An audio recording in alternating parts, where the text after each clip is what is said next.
Et tout de suite, les courriers du cœur avec Émilie.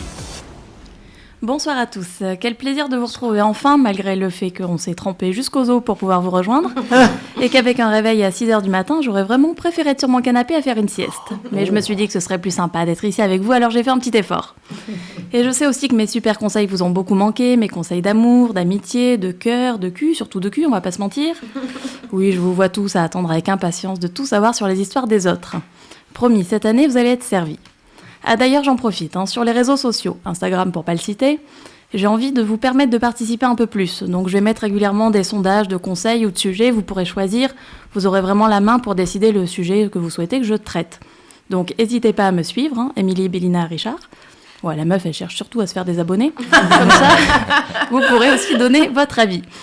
Alors j'avais hâte d'être avec vous aujourd'hui parce que j'ai reçu un mail pendant les vacances et ça fait des semaines que j'attends de vous raconter. Ce mail, c'est Marion qui me l'a envoyé. Marion, elle a 35 ans, j'ai écrit euros. Elle a 35 euros. Voilà. C'est un budget. Pas beaucoup. Et elle aime dire à qui veut l'entendre qu'elle est célibataire. Célibataire, fière de l'être, heureuse de l'être, et qu'elle ne voudrait pour rien au monde changer de situation. Mais depuis quelques mois, elle fréquente quelqu'un. Vous allez voir, l'histoire est sympa. Et elle fréquente quelqu'un sans vraiment être en couple avec lui. Alors vous inquiétez pas, il est au courant. Bon, ça c'est avant que la brigade de Soyons honnêtes débarque, je préfère anticiper. Donc oui, il est au courant des envies d'indépendance de Marion. Jusque-là, vous vous demandez quel est le problème. Ah oui, j'ai oublié de vous dire, le jeune homme, il a 21 ans. Gros écart d'âge, mais à la limite, pourquoi pas, on s'en fiche. Il y a des histoires qui fonctionnent très bien comme ça. Et si en plus c'est juste pour s'amuser, on voit vraiment pas ce qui est problématique. Non, le vrai problème, c'est que le jeune homme, il s'attache. Alors au début, Marion, elle s'est dit, c'est rien, il a 21 ans, il s'attache un peu, ça va lui passer. Il va passer à autre chose, et puis voilà. Mais plus le temps passe, plus ils se fréquentent, et plus lui, il développe des sentiments pour elle. Et ça commence à devenir compliqué. Aïe, aïe, aïe. Eh oui. Bien sûr, le conseil le plus avisé dans ce genre de cas, ce serait de te dire, Marion, de tout arrêter, d'éviter de lui faire du mal, au moins les choses sont claires. Mais si j'ai bien suivi, lui, il veut pas que la relation s'arrête, normal, il est attaché, et Marion, t'aime bien vraiment passer du temps avec lui sans vouloir qu'il y ait plus. On est un peu dans une impasse, il n'y a pas 1000 solutions. D'un côté, tu vas t'amuser, mais tu vas lui faire du mal.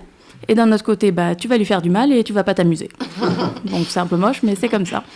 Aujourd'hui, je vais te donner le pire des conseils, Marion, parce que j'ai décidé de commencer en beauté.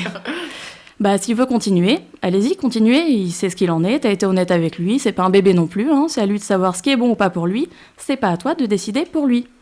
Si je devais te donner un vrai conseil, ce serait d'arrêter et de trouver un autre passe-temps. C'est pas ça qui manque, les mecs qui veulent juste des bons moments.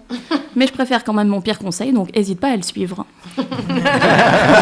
Merci Émilie, ça finit bien, paf. Pour lui écrire, c'est sur emily.pantouflexplosive@gmail.com.